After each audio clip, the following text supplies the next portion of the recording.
see if it's up.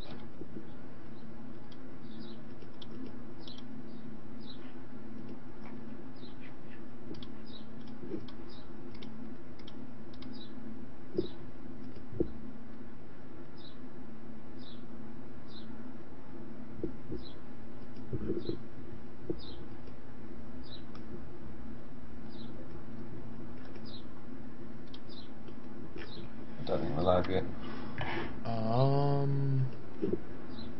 Do you know how to put in the stream key and everything? I did. I think we are live. Okay. Yeah, we're good.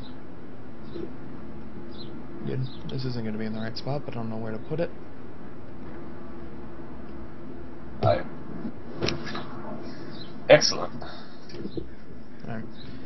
Well, I'm certainly not known for having good sound properties, so we'll find out if it works any better, but game's hosted. Yep. Okay, we're back, everybody. Hacklebeast is streaming, so you can blame him for any problems from now on. Next week should be a lot better setup.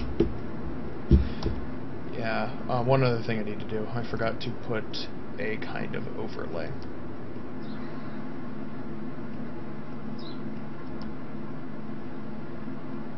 Whoops.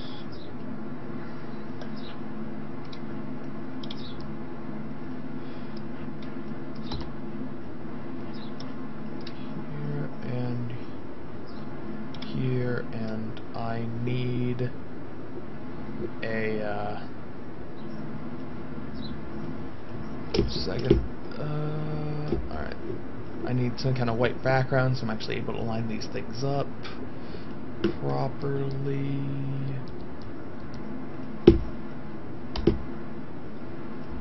Alright. Right. And alright. Great. Great. Excellent. Okay, I think we're good to go.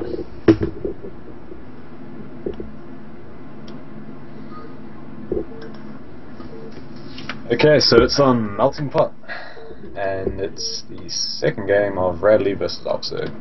And in the bottom left we have Oxurg the Teal Zerg, and on the top right we have the White Ryan. Radley is white, and Oxurg has 1 point, and it is Oxurg, and he is teal. Okay. There we go. There we go. So. Yeah. Map is Melting Pot, which is the 2-player map with the ash tile set. Yeah. There are a lot of people observing this game when it was played. Are there? Oh, yeah. That's the wrong button. Oh. Indeed there are. Melting Pot's 4-player map, right? Melting Pot's 4-player? Yeah. It's cross-game, that's the 2-player Oh. one. This is the one with the 2 glowy bridges. Whoops. My bad. That's My bad, right. I'm totally thinking of a different map. Yeah. Normally I go and hit reveal map at the beginning of all these. Yeah. Whoops. Yes, it is the map with the double bridges. There we go. There we go. So, I imagine Radley will not be going for any bunker rush this game. Didn't exactly work out well for him before. But I guess we'll have to wait and find out. Meanwhile, Oxurg, completely fine with doing the same thing he did last time, sending out that drone once again to be throwing down his 12 hatch.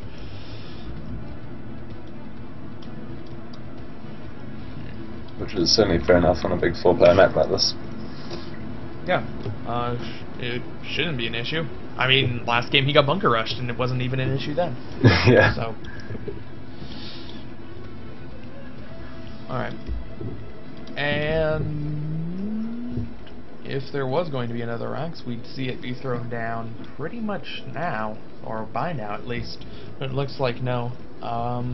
We won't quite see that. So, 1 rack CC seems to be gearing up towards, which is nice. Nice.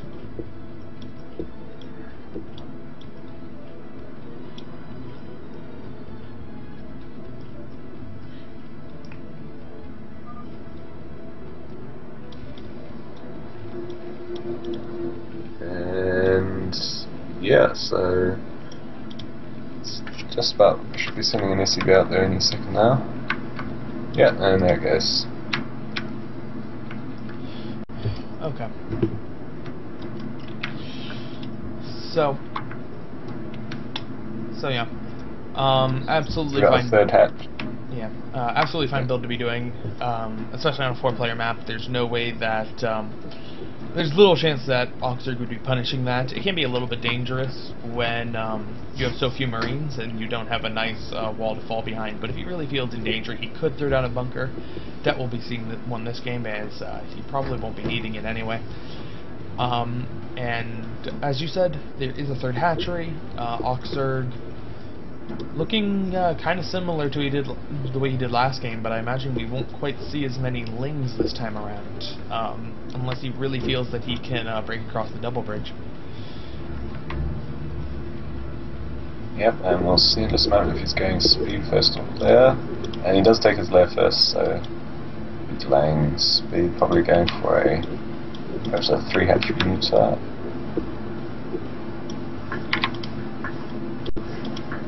And we do have the academy being thrown down the course for Radley. Oh, okay, we are on. Never mind. I was going to say that you have to attribute yourself on Team Liquid, but you have already done that. Yeah, it stayed attributed. But for a second, I'm not sure why it got unattributed that other time, because... Yeah. Well, do you have Team Liquid automatically check if your stream is on or off? Well, then they checked that it was off. They do it like every 5 minutes or so, or something like that. Okay, it must have just hit the time, because I've done it before that. I've restarted it and it hasn't been a problem. Yeah, anyway, we do have that bunker to throw down, of course, so there's not going to be a problem with any of this ling down any of these lings. Not that he has any cause much trouble, so... there's the second racks, and we have stem first from Radley. And there's the Spire being thrown down, of course, by Oxzerg, and he's taking his second gas. And of course his link speed's been started, so he's going standard.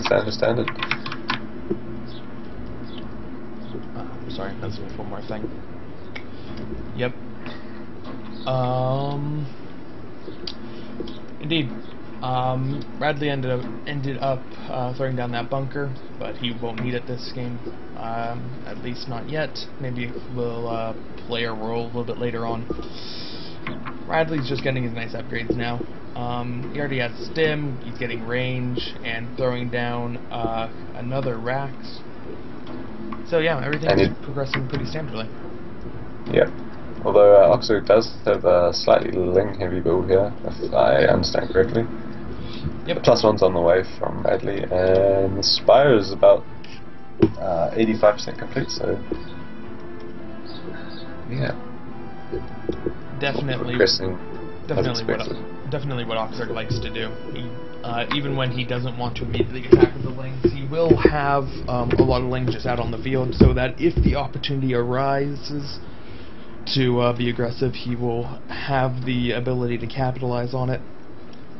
Yeah, and it's always nice to be able to pull off those backstabs with enough lings to actually be able to do some damage.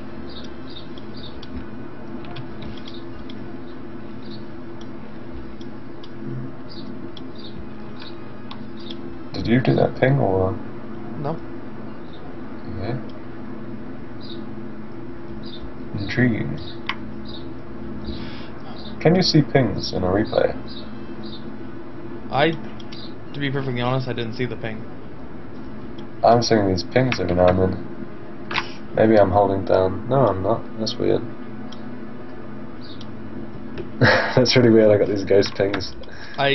Maybe you are the observer that's in... Maybe you're in the slot of an observer who doing the pings he's and seeing stuff. pings from another observer. Yeah, that would make sense. Anyway, we do have the Hydralis Den coming out, so we should be seeing a local upgrade relatively soon, and the Mulas are coming across. to try and do some harassment, but Radley has got quite a few turrets up there, so he should be pretty well defended, and Oxurg's not going to be able to do much with those. Yeah, going to be hard on this map. Minerals are in a great position to be defended, lots of room for turrets, and the turrets that Radley have placed are in a nice position. And there's a very healthy number of Marines right now, as Radley has not lost any of them yet, so Oxurg just needs to really be careful anytime he goes in here. Although he did find the one place where he can get in where there's no missile turrets just to snipe that SUV, which is beautiful to see, but he's going to be losing his Mulus if he's not careful. He is surrounded on both sides, but he's going to be able to push out again, which is quite fortunate for him because he did lose a couple of Mulus to that. And he is taking his third, which is just about complete, and Lurker upgrade is about 50% done. With Hydros on the way, so he's going to be able to take that behind the Lurkers. And Radley's taking his second gas, and his +1 is just about complete. Apparently there's lag. Alright. So, interesting, Oxurg deciding to go for the ranged attack upgrade first, which you don't often see from Zerg players. Oftentimes they really favor that Carapace upgrade. But instead he's going to make his Lurkers just that much stronger against the Marines, even if they do end up getting that +1 armor upgrade. And over from Radley, ooh. He's got a double starport. Yeah, you double starport, he can't even put a control tower on the left one. Like, he can't be going raids now, it's way too late. I guess that's a mistake. Also, he nearly killed his own medic. So yes, I suppose he's just trying to give Oxurg an advantage, so he can say that if he lost, it's because he handicapped Oxurg. I mean, he handicapped himself. Okay, lifting off both of the starports. He didn't place it far enough over. He still can't place. He still messed it up. Can't place the control tower. Oh, man. That's heartbreaking to see, man. That's pretty bad. Pretty bad. He needs... Oh, I don't even know if he can land it down here. Like, that might be unbuildable. He might need to fly it, like, way over here to build it. Down to the bottom, yeah.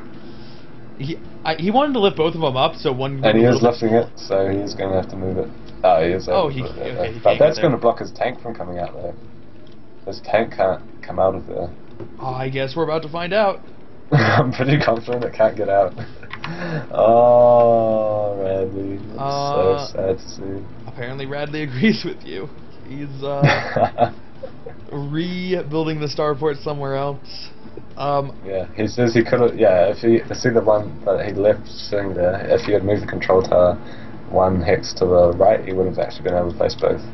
Yeah, I thought that's what he was going for, but then he realized that the refinery was too far. I don't know if he could fit it. Maybe he could have. Anyway, we do have Hive on the way for Oxurg, and he's just about completed his missile upgrade attack, so we'll be able to see what other upgrade he gets next. All the more reason. And he's getting another, so he's getting double +1 missile attack. Which is an interesting choice, although definitely going to chew through this Marine heavy build here. And Radley's loaded up a dropship with a few units, so he's going to be able to do a bit of dropship harass. And we have a second factory coming out, as well as Radley's, of course, getting his +1 armor. Definitely is. And I'm seeing things again. Definitely is a weird build decision for Oxurg, especially considering that he's going for the fast hive. If you're going for fast hive, it means that you're going to be primarily Ling Defiler. So you would like Carapace, or possibly even better, getting that +1 attack upgrade. But no, he's really investing into these Lurker upgrades. Although I suppose with a Ling Defiler build, that's not a terrible thing, and if Radley did a mech switch, then he'd already have the Hydralisk upgrades, which could be useful. But yeah, it is somewhat unusual for him to do that. And he's got a whole lot of Defiler, not Defiler, Mutalisk, Lurker, Ling, Hydralisk just running around on the map. And his Defiler mound's on its way, and he is getting his adrenal glands as well. Yep. Well, I guess it's going pretty well for Oxurg as long as he doesn't have to engage. He's getting up his 4th base now. And Radley's just kind of been chasing him around the map. Oh, is he going for the attack now? Yeah, Oxurg's actually running with his... a lot of lings going down just to that one line. But it looks like he is going for the bust though, and Radley's going to have to come back and try and defend this, although he does have quite a few units still left inside his base. And those lurkers are going to have to burrow, but he lost so many Mulists there to that irradiate. Just amazingly effective irradiate there, and this entire Zerg army has just basically been melted between having to try and get over that bridge and with that irradiate as well, and there's handy spider mines as well. I think Radley is probably quite happy with that engagement. And he also did a drop in the 3rd base as well of Oxurg, so he's going to be able to deny mining there, and I think he got quite a few drone kills if I'm correct. Yeah. So Radley's actually in a very nice position now, although we do have 2 more bases out from Oxurg, which I don't know if Radley has actually scouted. He has not. He did kill off all the drones at the 9 o'clock base, completely taking it down in terms of mining. Now transferring new drones over there. The Defiler Mound's done, so we should see Oxurg try to get some Defilers into the mix. He does have a couple in the natural. And man, I really disagree with that kind of attack. Your Defiler Mound was building at the time that you went for it. You should just wait for Defilers, and those kind of attacks will work out so much better for you. You really weren't in that good of a position to just instantly win the game, and that's pretty much the only reason to not wait for the Defilers at that point.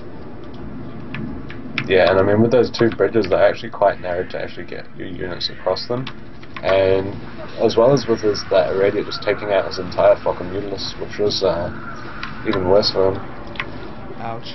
And a lot of units going down there for Oxurg. He might even lose this Defiler, and he does lose a Defiler, but he does get a Swarm down, so he's going to be able to do a little bit of damage here. But he has to be careful not to let his lings run out. And he's got a 2nd Swarm down, but the irradiate goes down on one of the lurkers, and the Defilers and lurkers have all gone down, so there's only 1 lurker left there, I believe. This Scourge getting melted. Oxurg is looking like he's in a bit of trouble here. He's even going to lose the rest of his Scourge as well, not even one of them landing on the science vessels. And now we'll see how well these 2 ramps hold up for the attack coming out from Radley here, as he is able to set up something and contain on the natural here. Yeah. That Sunken Colony is not going to last. And at last we do have an armor upgrade coming out from Oxurg. Eventually Radley will discover that there's a base over on the right side, 2 bases over on the right side, and he'll be able to easily pick all of that off with his vultures. This game is not looking very good at all for Oxurg. He does have Defilers, so maybe he can manage to get an attack going to break across the bridge. It's not going to happen with that though, as both two more lurkers are lost. There aren't that many tanks. So lurkers extruded itself, so it's going to be going down as well. But those lurker upgrades have not actually come into play much at all, because the lurkers have all died before they've been able to do anything. And that evolution chamber is not high on hit points at all.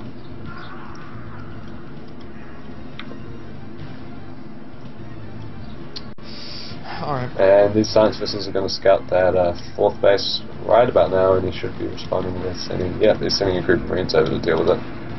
There's a sunken colony coming down, but it's going to be too late.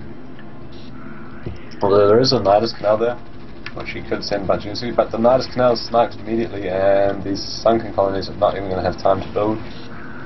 So it looks like both of these bases are going to be entirely denied, I would say, although there is a Defiler on the way in on that the lower right base. Yeah, definitely. But yeah, overall Radley's in a really strong position. That was Oxford's only hope in this game, that somehow Radley never came over to the right side, but should be perfectly frank. Did manage to get a swarm down, so a lot of the Marines are suiciding themselves underneath the swarm. So he might not be able to clean this base up just yet. So those 2 sunken colonies do go down. Oh, we have the Eraser Science Vessel Race are going to be taking out all of those drones. That is heartbreaking to see as a Zerg player. As soon as Radley managed to hold off Oxurg's attack with the Lurker, Ling, and Muta, as soon as that attack happened, the game was pretty much over at that point. And while Radley won't lose everything at this base, or excuse me, Radley won't be able to kill everything at this base, it's still, I don't know, it's still not good enough position here. He's way too far ahead in supply. He's gotten his third base down in a really, and will be able to defend that pretty easily. And his mech transition's almost done here. Yeah, although he's having trouble finding a place to put his factories there. That's why he's putting them over in the top left place. But yeah, once he's got that full mech army, he's going to be unstoppable, and he's got a bunch of fire bats in his natural as well, which are quite effective against this Ling heavy build that Oxurg is doing.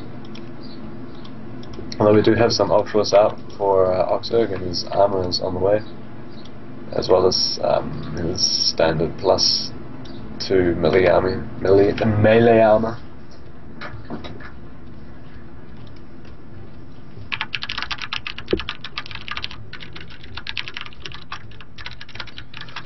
Alright.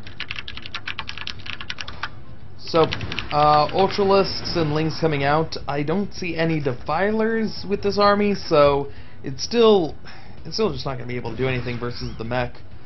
Trying to send a couple, or not a couple of Zerglings, but just one Zergling ahead to clear out some mines, but there are mines in a very dangerous position, and it seems like Oxurg almost certainly is going to run into them, loses the only Defiler he had there. Yeah, he just lost his Defiler and his Lings. And he's... So he might be able to do a little bit of damage, but it's not too much. Yeah. Alright. These Ultralisks are going to be able to kill off the couple of siege tanks here, and, well, maybe not. He's got a nice little defensive matrix there as well as the radiator, so he's actually going to be able to survive that, I think. That was very nice to see, really. Yeah, I guess Oxurg won't even be able to take out those tanks. Now, moving across the bridge with the Ultralists, it's not going to work. Pulling back now.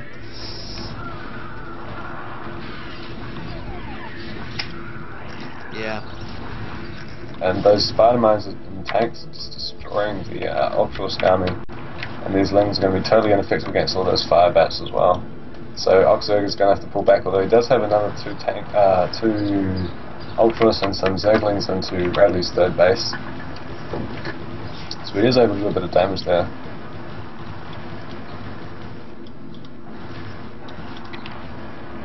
And Ultralist speed is just about complete. Alright. I'm actually surprised that Radley's not sending some Marines to go defend his base. It's amazing these SCVs are trying to kill off that Ultralist doing their, what, 1 damage a time, is it? Yeah, it is 1 damage at a time.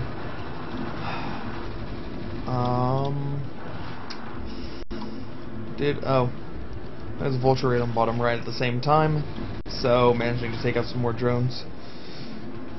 Yeah, so Oxurg is still not in a good position because he's just about mined out at his main and natural, so he's actually only on 1 mining base, just about, and until he can get his 4th base back up. The 3rd base doesn't exactly have a whole lot of minerals either.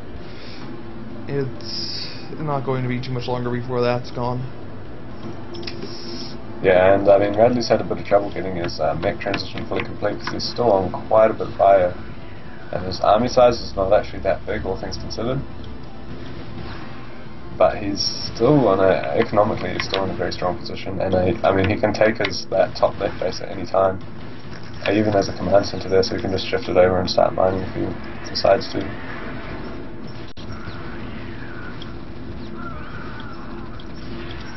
But Oxurg is still trying to do this pressure with these Ultralists, but it's just not working with the Radiate and this force of Marines here. Just tearing through it all. I'm actually surprised as Radley's not producing out of his factories, and it's almost like he's gone into sleepy mode. Yeah. He's been going for kind of a weird... He hasn't abandoned the bio yet. he's still kind of been holding on to it, which doesn't seem like a very strong decision at this point. The Bio doesn't have very good upgrades. He doesn't have that high of numbers of it. So anytime he makes it, it's just going to be killed off. He really needs to pour everything into using all of his factories to make tanks. He has a lot of machine shops. He's just lost his third base as well, which is quite unfortunate. I mean, he should have defended that just a little bit better. But he has finally started mining from his top left base. Oxford coming across the map with some more Zerglings and Ultras, but these mines are just going to chew through those, so don't really think we have to worry too much about that, especially with all those firebats and science vessels. He has so many science vessels here.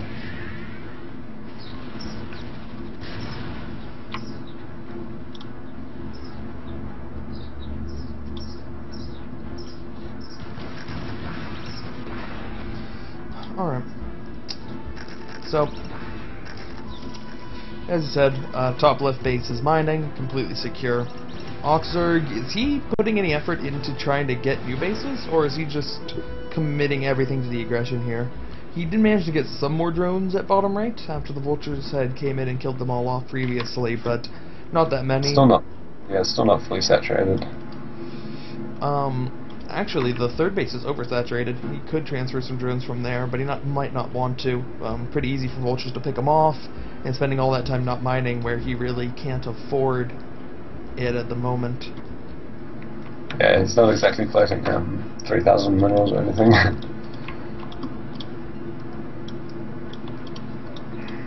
But yeah, Radley's actually... He hasn't managed to get his third base back up, although he has got a new third over at the top left, but I mean, he's actually not in an incredible position economically. And that's evidenced by the fact that his factories are not constantly producing.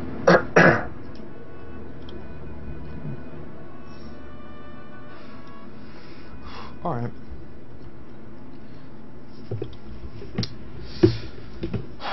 So, trying to save his own science vessel with D-Matrix, but doesn't quite work out. His Skirts just go for the other one. Upgrades right now, we have 1-2 on the Lings, and the Ultralisks have gotten their +2 armor and speed as well. But it's and still... we do have a push coming up the ramp here. Oh, a lot of those Marines dying immediately to the tank splash and radiate. But it looks like he was able to hold off that push there for a while at least, which is good. He's killing off his own medics with the radiated science vessels. Oh, and there's a lot of Scourge coming over here to the top base, and there's very few Marines there to go to defend that, so all those science vessels are just going to mount. You could actually continue sending those Scourge in there. Alright. And at last he's trying to run away, but it's just too late, and he's only got 2 science vessels left though. Little bit silly there, allowing so many science vessels they die, but... Yep. And Radley's landed his command center over on the 3 o'clock position, so he looks like he's going to try and get that back up again. And that'd be because his natural base is entirely mined out. But it looks like those lurkers may have seen his needs, maybe not. But if Radley can get his vultures back in behind this bottom right base again, then he could do some damage on those drones again. But yeah, he's actually staying surprisingly idle given the positions. But Oxurg's only on 1.5 mining bases now. He's trying to take another base again, but those vultures have scouted it, so they're going to be able to deny that, or if he so desires. Alright.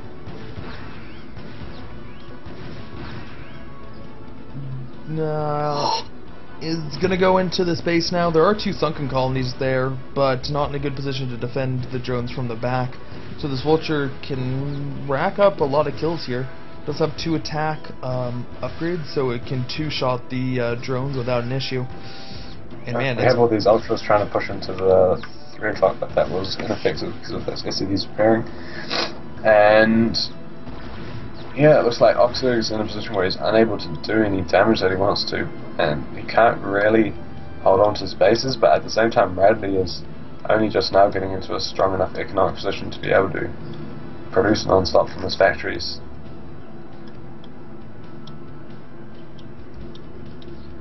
And that's really slowed down as Mextra has transitioned. The 3 attack upgrade almost done. And with...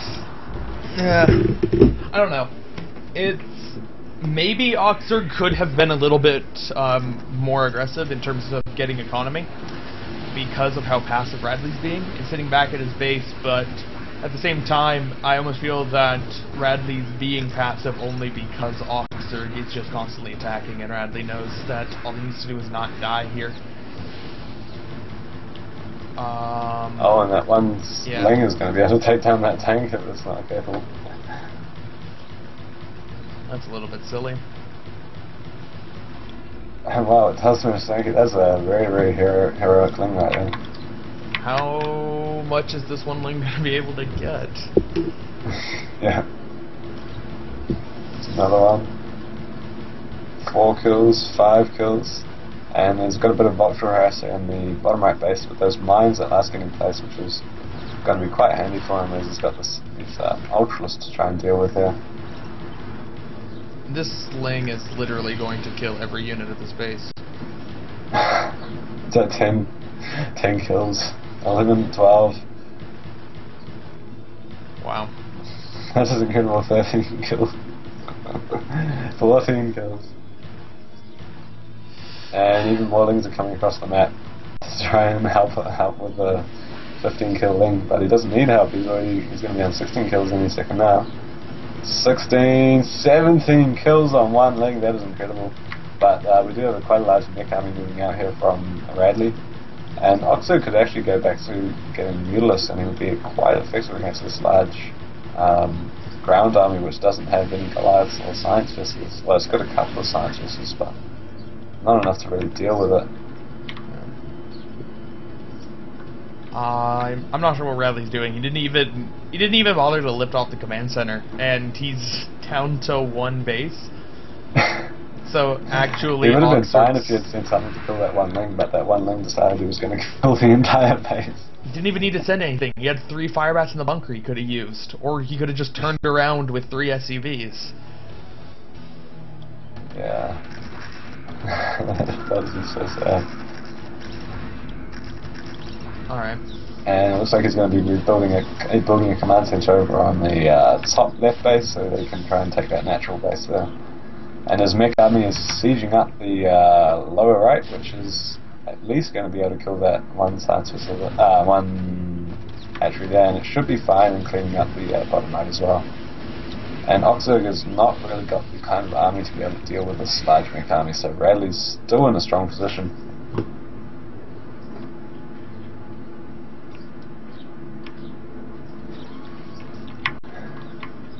That should totally be in the Pimpus Plays, Pimpus Plays video for 2013. That one link. It should be. I suppose he didn't actually play with it much. He just sort of A-moved it most likely, but you know, it worked. And we do have a defiler here in the bottom right base, but I don't think that defiler by itself is going to be able to clean up all those tanks. Although he does manage to take down one tank there, but that entire base is going to get denied, and Oxburg has got nothing else to be able to defend it. So yeah, I'd say that means that he's down to his last 5 mineral patches left on the 9 o'clock base there. Yeah, that should be just about it for Oxford here. I mean, Bradley is only on one base, but he is sending his command center over to take that next base, so he should be fine economically. Yeah. I feel like Oxburg was trying with his harassment to try and do some damage. I mean, that one ling was pretty effective in terms of cost effectiveness, but he threw away a whole lot of Ultralists and Zerglings, which were probably unnecessary.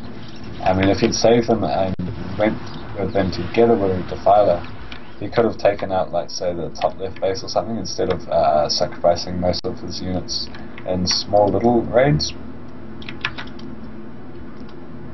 And his upgrade count is still slightly behind as well. He's only got 2 armor and 1 upgrade on his attack. which is even. Alright. Alright, so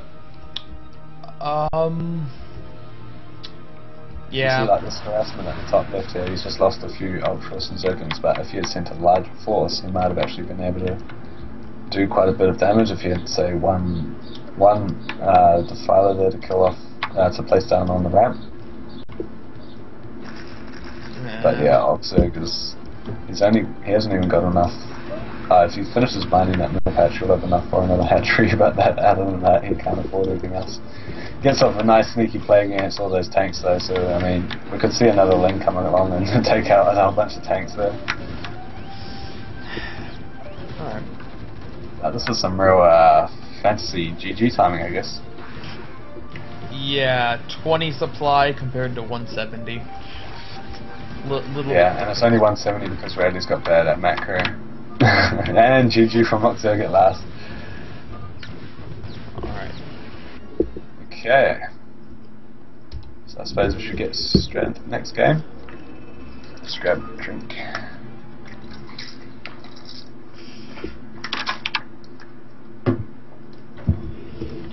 Alright. Game number 3.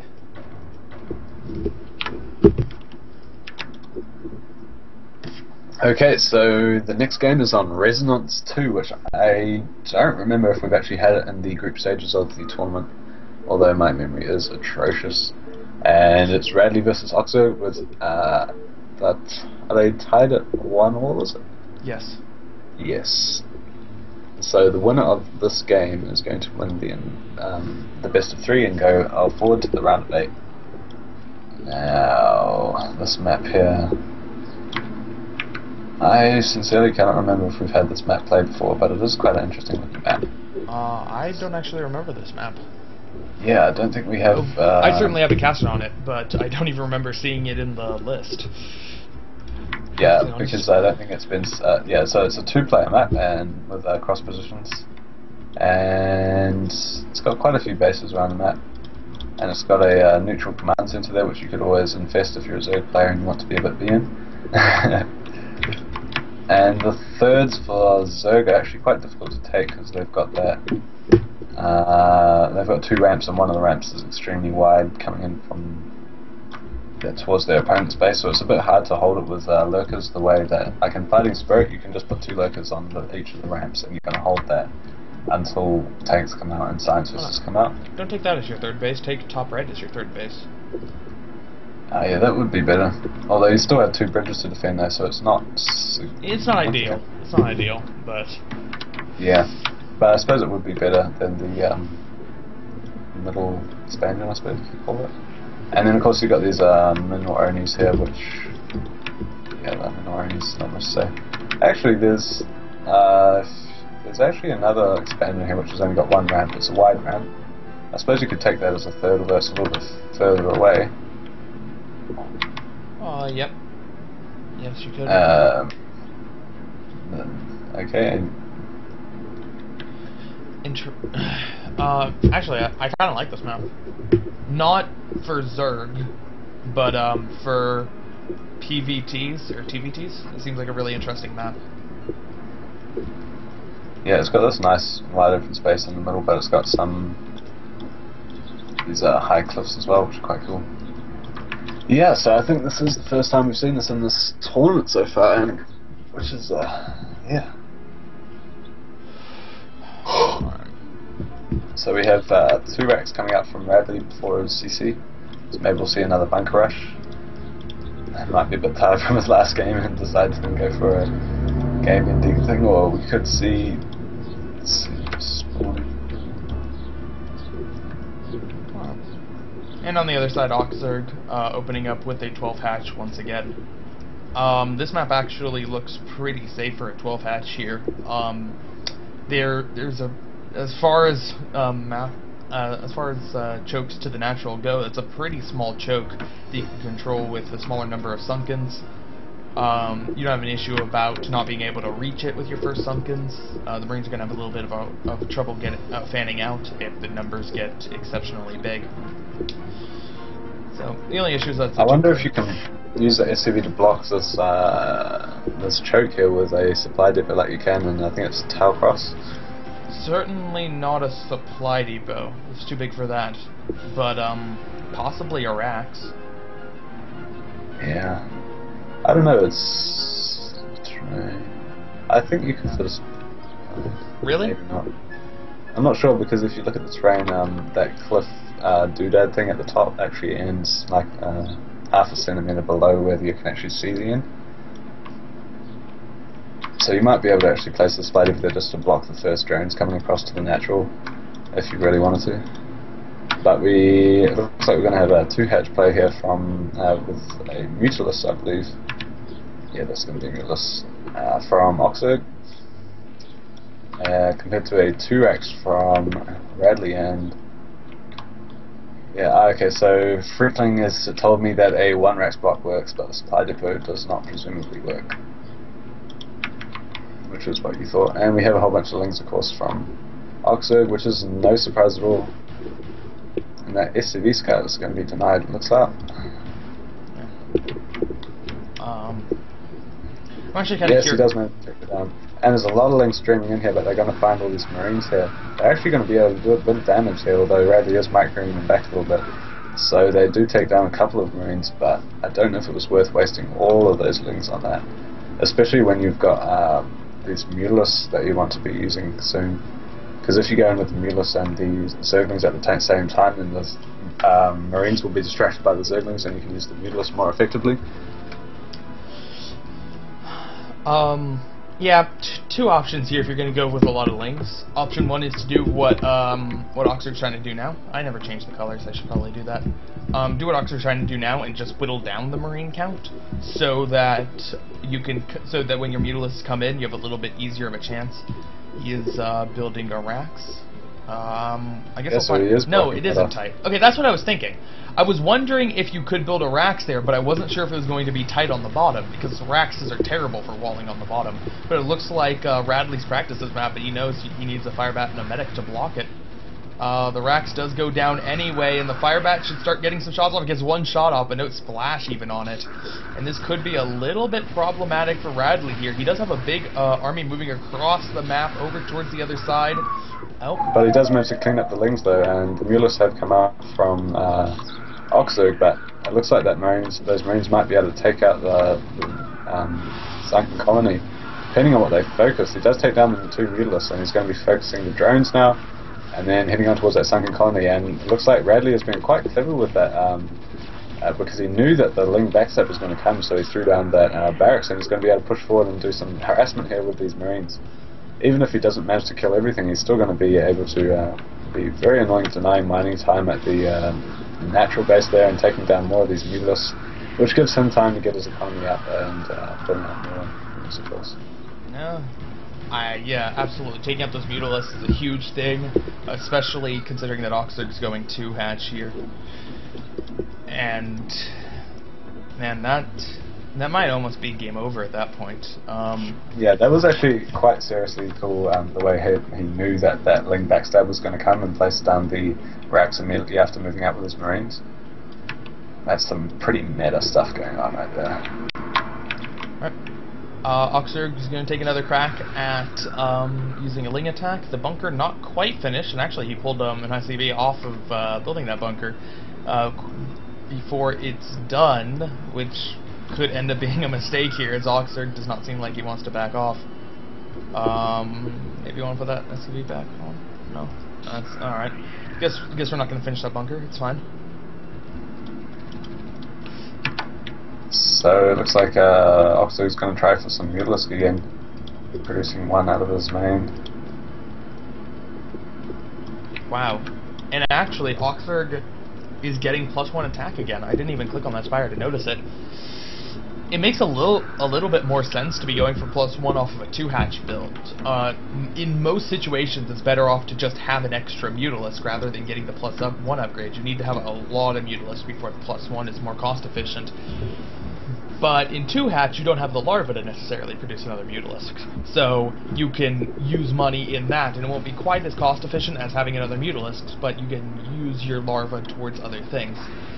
The question is, does he have enough Mutalisks to make it even remotely relevant? I mean, 3 Mutalisks is not a whole lot. The plus 3 damage per shot? Yeah, it just doesn't matter. We see him throwing down some more sunken colonies as he's fearing the next push attempt from Radley here. Not too big of an army for Radley. I think Oxford should be able to live.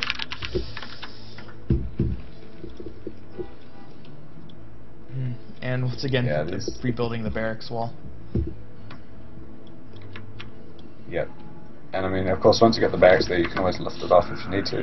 And as well as, because of the positioning, it looks like the Marines would pop out on the left, so he'd actually be able to continue producing units behind that as well. Which is quite cool.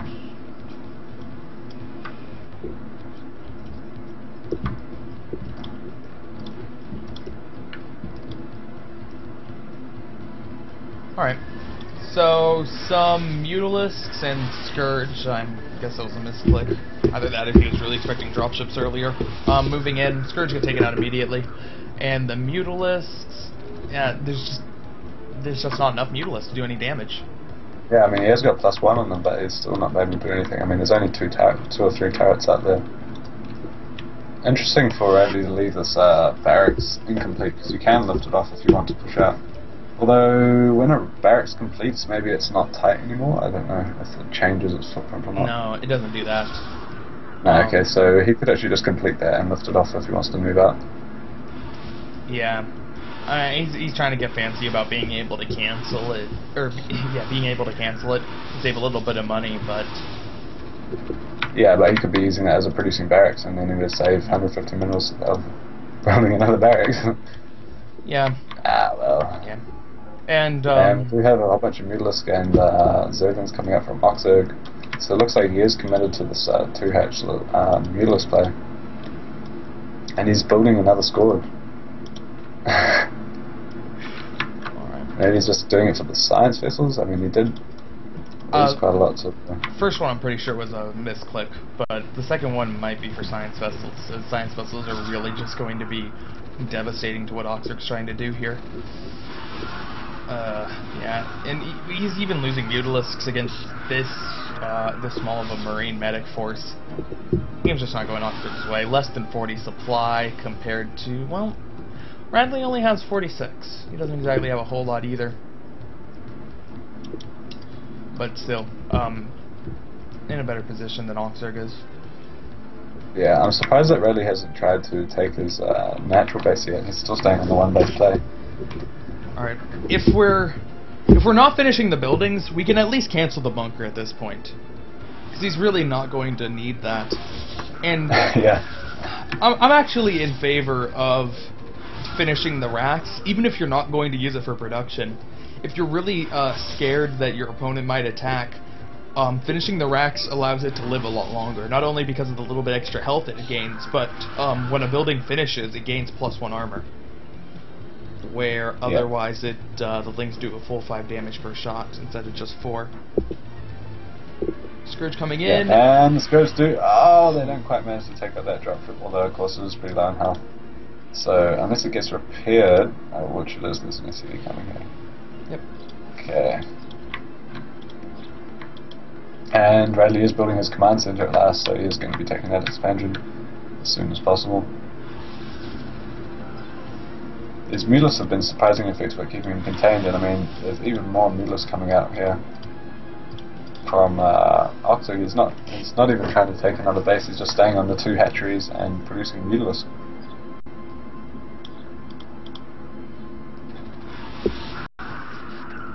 With 18-inch chrome wheels and an electronic parking brake, the Optima Limited is really limitless.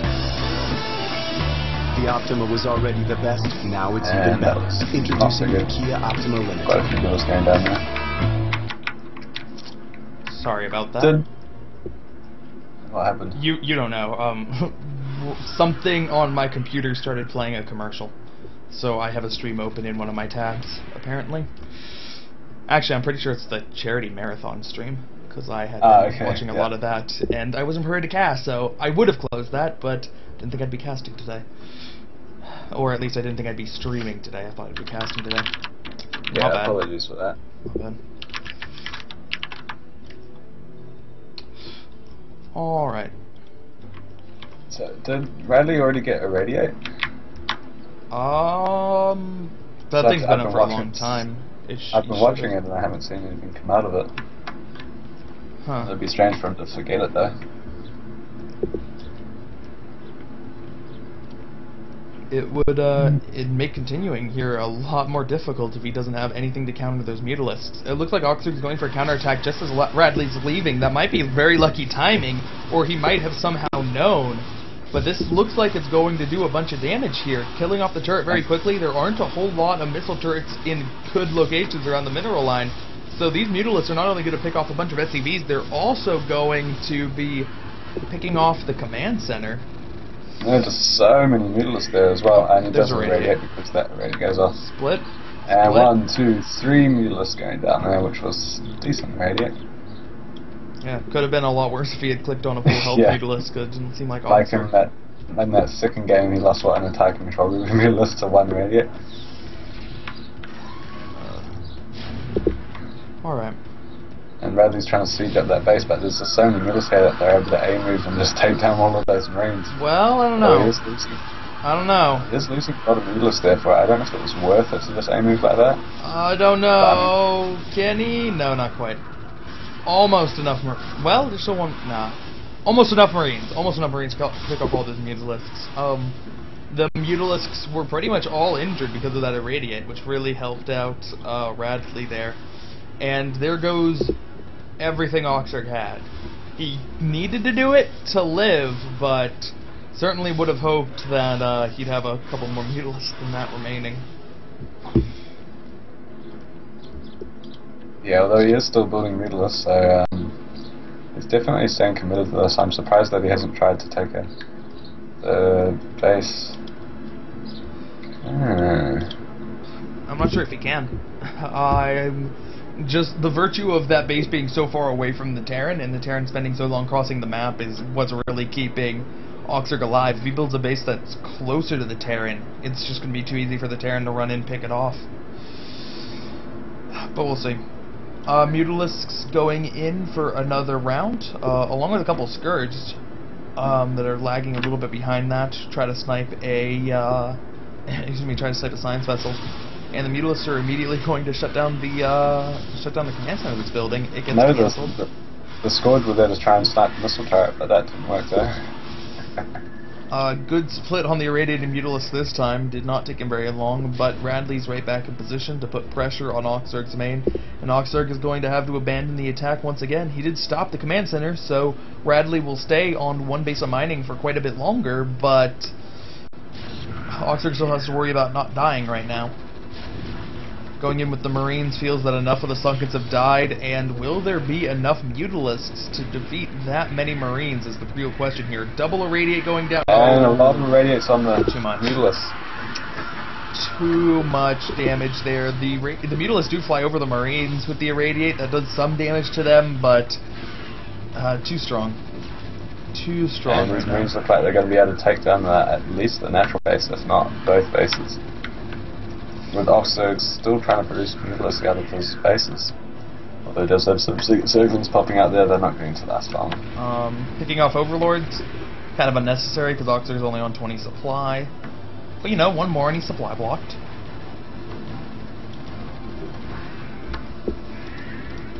Alright, irradiating tanks. That's the way. 'Cause Radiating why tank not? and the dropship.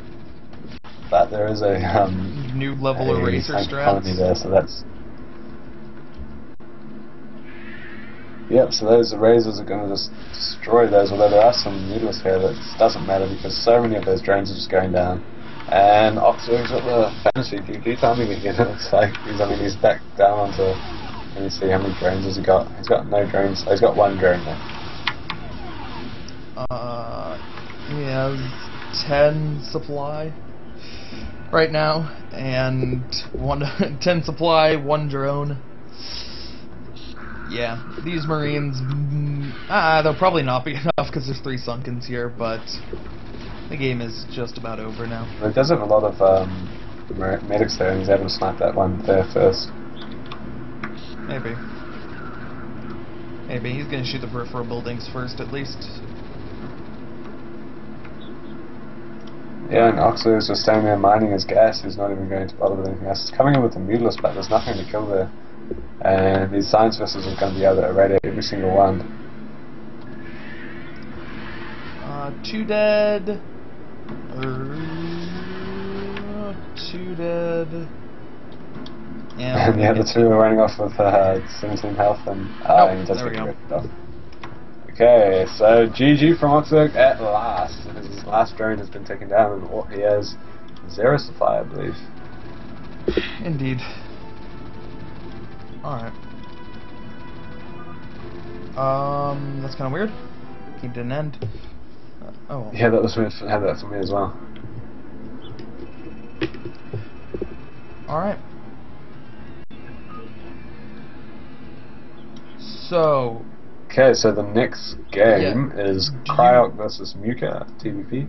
Do you want to cast another set, or do you want to save more sets for when you can actually get your stream up and we can have nice graphics and resolution and whatnot? Well, I mean, if we do one more set, then that's half of the round of 16 done, and we can do the rest on, or I can do the rest on the next day, but I mean, it's up to you. If you don't want to stream anymore, that's fine. No, I'm asking you. If you're good to go, then we can do one more. Okay, well then let's do one more then. Alright, was Cryok versus Zamuka. Yep.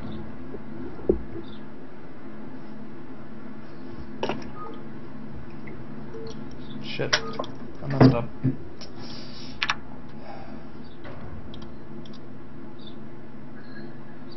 Alright. Okay, game switched. Yep.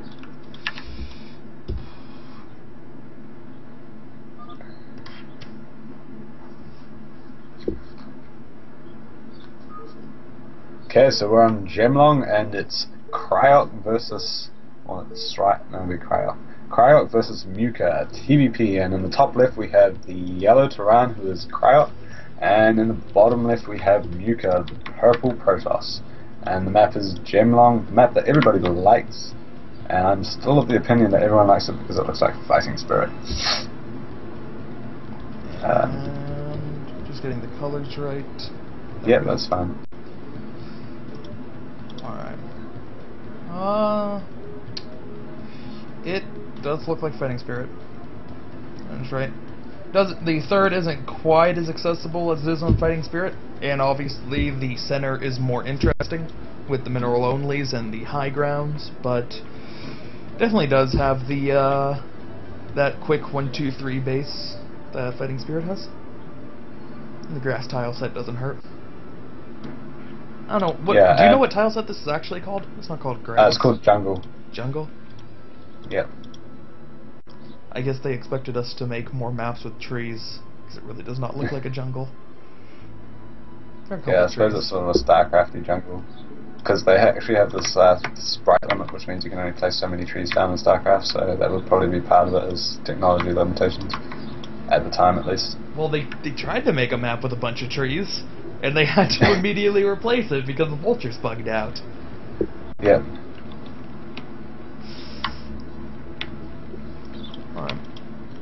So, TVP. To anyone who's just tuned in, the reason that the stream is not so pretty as it usually is because we've had sound troubles yet again. I managed to get the StarCraft sound working, which was not working last week, but this week we had very bad sound quality, so I'm going to be switching over to a different software next week, and hopefully that will be a lot better and hopefully a lot less buggy, as I don't think we've had a single week which has not been full of sound problems. So Hacklebeast is kindly streaming for us today. And we've had, so far we've had Oxo and Radley were just playing, and Radley managed to take that series 2-1. And we had True Touch versus Jim for that, which True Touch took out, and Eon Zerg versus Bakuru, who won that? Was Bakuru, wasn't it? Bakuru. Yeah. Bakuru. I will learn to pronounce that eventually. And I would guess, my TVP knowledge is not great, but I would guess this is a Siege opening, Siege expand. Alright. Yeah, almost certainly Siege expand. Cryok, yeah, Cryok has a very painful way of playing PvT. At least it's painful for people who have to play against him, because he is so turtly, so ridiculously turtly, and so good at being turtly, that the opponent just ends up throwing themselves at him over and over and over again, and then after they wear themselves down, Cryok just decides, alright, time to move out with my 200 army. And at that point, the Protoss is already completely mined out and wasted all the resources just trying to break through Cryok's impenetrable 5 bases, or however much he has. Yeah. Well, apparently you can pay $750 for a bunker on the open market. Nice.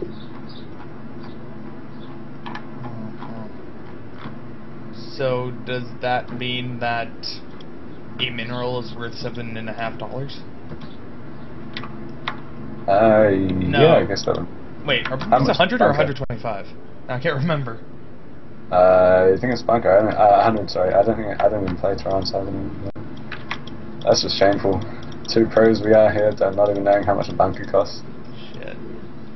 God damn it! Now I have to go check. Because otherwise, it'll keep bothering me. I thought it was 125, which means I did my math wrong at first because I guessed wrong. But no, yep. I guess. Oh no, it's 100 according to somebody in Skype. And we have I believe it's called an FD coming out here from Cryok.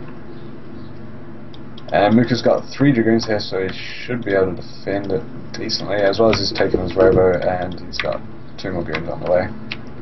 So if he micro as well, he should be able to defend this just fine. Oh, it's going to be tough though. The tank and the Vulture is already getting yeah, in the here. Straight up, Mines are down, and this is Muka had a little bit of an issue of not being aggressive with his first Dragoons. Means that he didn't have a chance to snipe any of those Marines until they were already in their mine drags. It does manage to take down both mines though, which is in some ways good for him. He did do damage to the tank. It wasn't the full 125, but it was some damage to the tank. And it's enough to get Cryok to back off. I do think Cryok's being a little bit too passive here. I think he could stick around with the tank a little bit longer just to shoot at the pylon. And then possibly the goon will kill itself on a mine. But, nah, deciding to play it safe, he wants to keep his tank alive. Yeah, we have the observatory coming out immediately from Muka, and of course it's got a shuttle on the way. Alright. So, wow, Muka going for 2 gate odds and getting the shuttle. He's not even close to enough money for the Nexus yet, and Probe gets immediately taken out. Cryok's base, meanwhile, is already up. Cryok's going to be ridiculously ahead in economy, and that is, God, that's just so painful in this matchup to be that far behind a Terran expansion.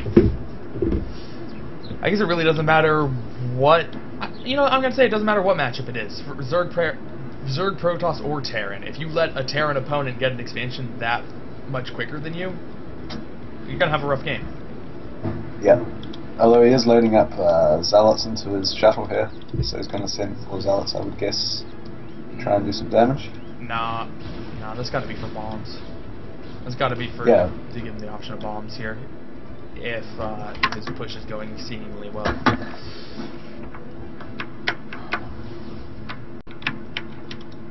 Eventually, there we go. 4th Zealot out.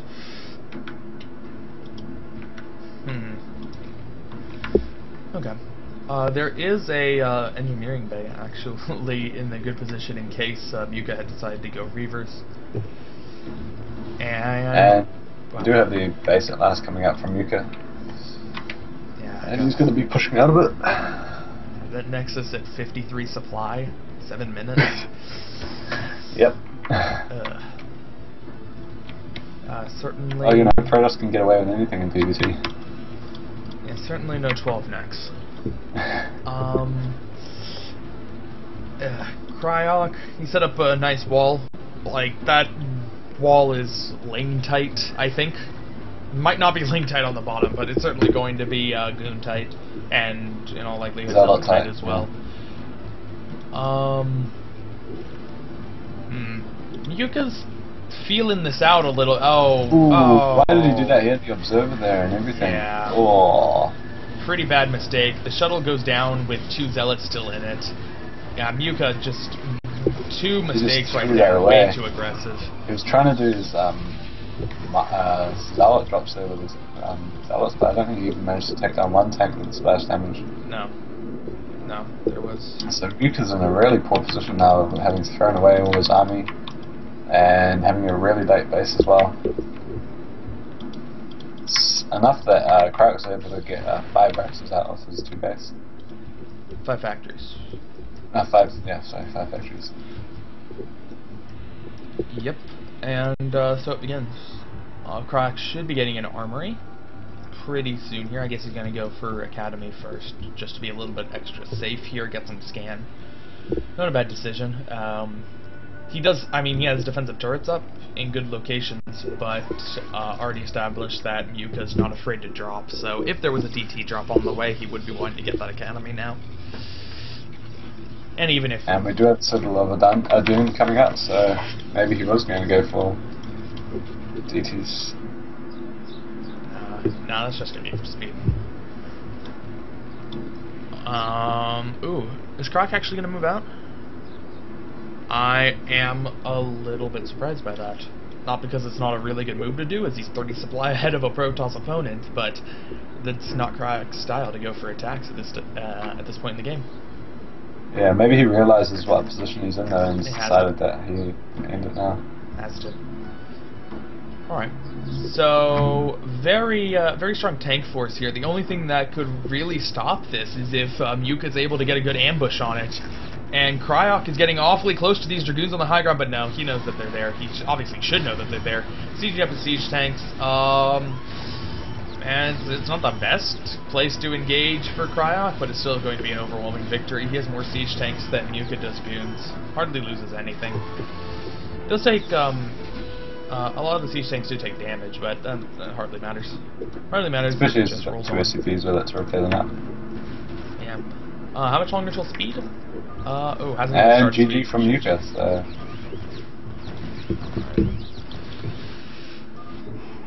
That was a very strange game. I'm sure Muka has played significantly better than that in the past, so... Yeah. Got a little bit... Maybe it was high or something. Got a little bit nervous playing against Krahak. Just went for an attack that I should have gone for. Shoot. Okay. Messed up. So, game 2 of Cryok versus Muka. Cryok taking game 1. Alright. And we're on Hazard Black. Wonderful. Yeah, I'm actually just gonna go look this map up now. Alright, so moving into the next set. This is still Cryok versus Muka. Cryok, white Terran. The white Terran, and Muka is the teal Protoss. Hazard Black, the 3-player Ash map. Go and reveal that again.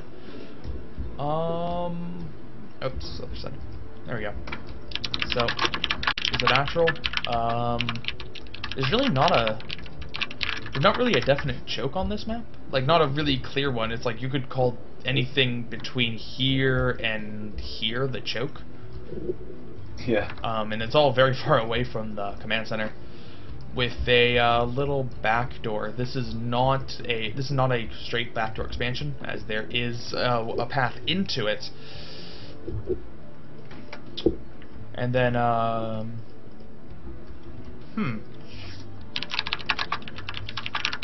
That's interesting. I didn't know you could do that. That mineral patch, it has like the size of a normal mineral patch, but it has 0 minerals. I thought that if you had a 0 mineral patch, it had to be the small kind. They might have put a sprite over the top. Learn something new I every can't day, I remember. guess. I used to know all these tricks, but I've forgotten all of them because I haven't been doing active mapping for a while.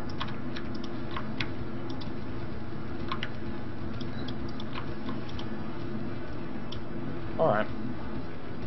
I see. So there used to be there still actually is a hazard symbol in the middle of the map here made of this lava, but they changed it so you can't see it on the minimap because apparently it was people complained that you couldn't it looked too much like the red color of the enemy player, which is fair enough, but it looked amazing. Interesting. Interesting. Alright. So, what do we got from Yuka this game? Looks like Yuka is going to be going 1 gate core. Nothing terribly interesting about that quite yet. And Cryok, throwing down his racks. And in all likelihood will be going for 1 rack CC again. No, excuse me, he won't. He didn't go for 1 rack CC last time. I'm completely silly. That's Siege Expand. Yeah, Siege Well, Expand. He's going to go no, Siege Expand again. Force, but That's what I meant, Siege Expand. That's the same thing. no, wait, let me think. He went FD, and I don't think he got Siege. You didn't get Siege? He went Mines first. I think he went Mines first, if I remember correctly. Oh. So he went with an FD and then took the base behind the FD. I'm clearly tired. I don't cast at this time normally. Okay. What's the time and where Yeah, you are? it's not even late. It's not late at all. This is actually a really comfortable time to be casting, but I'm just not used to it, apparently. It's like 5:30 at night. Oh, okay. It's only 2:30 over here, PM. Wait, it's 2:30 p.m.? Yeah. You're only 3 hours behind? Well, it's the Oh, next day, so are- you're however are many you- hours ahead, but effectively 3 hours behind. Yeah. Are you in the west coast of Yeah. America? Yep. And when the daylight saving matches up right, it's like really close. I did not know that. Huh. Or maybe your clock is wrong.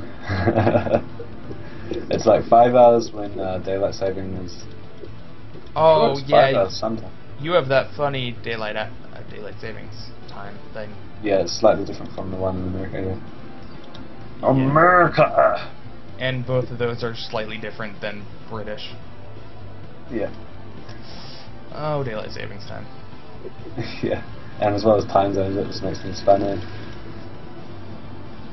But everybody agrees, like, these are the time zone regions. If you are in this country, it has these time zones. Daylight savings, it's like, I don't know, everybody, like, decides to implement it differently. Yeah, different countries have got different time zones, not just different.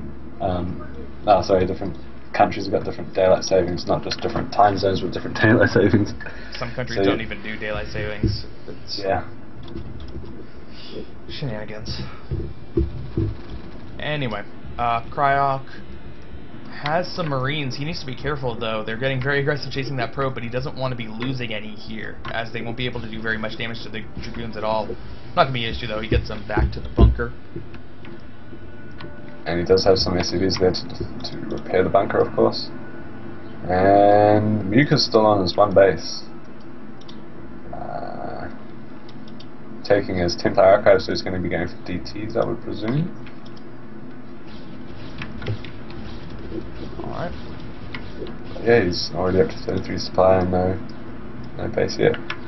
Yep.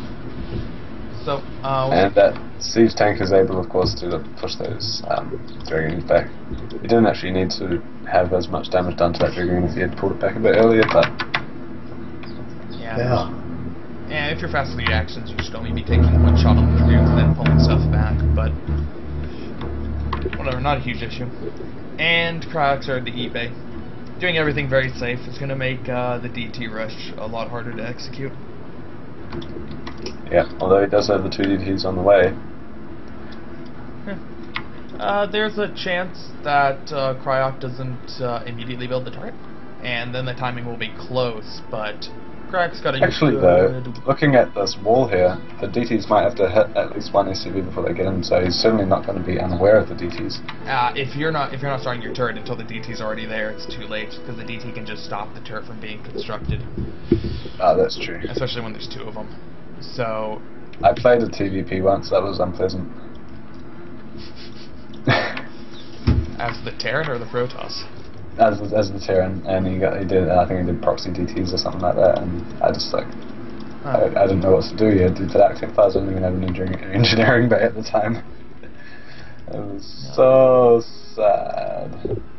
Life's Wow, it's 3:20 AM for some people. I'm guessing that's in Europe. And it's all fun and games until you don't have unlimited detection, huh? Yeah. Freaking imbalanced overlords.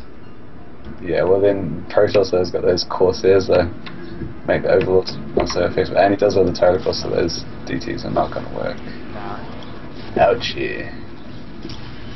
Oh, he does actually manage to take down this missile turret, but there's no more DTs, so... He does have a second base though, at least, with the 450 supply, which is good to see. And he's got his 3 gates. Okay, GG from Yuka.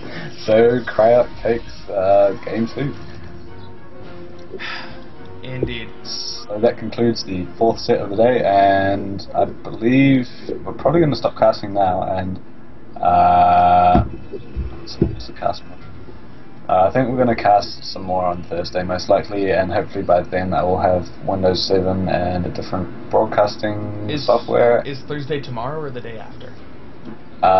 Your Thursday, my Friday. So. Okay. Well, there are people in Europe where it's 3 AM, so it's their Friday too. Okay. We should. Okay. So 2 days from now. 2 days from now. Yeah. So we should be. Yeah, I should be casting that. I don't know if you'll be able to do that, Hacklebeast, but. I'm not sure either. I have to check.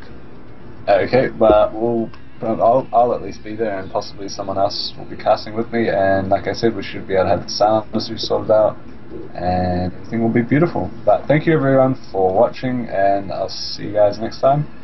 And again, I apologize for the bad sound problems that we've been having for the last few weeks. Okay, yes. Thank you, Hacklebeast, for casting with me. Indeed, it's fun.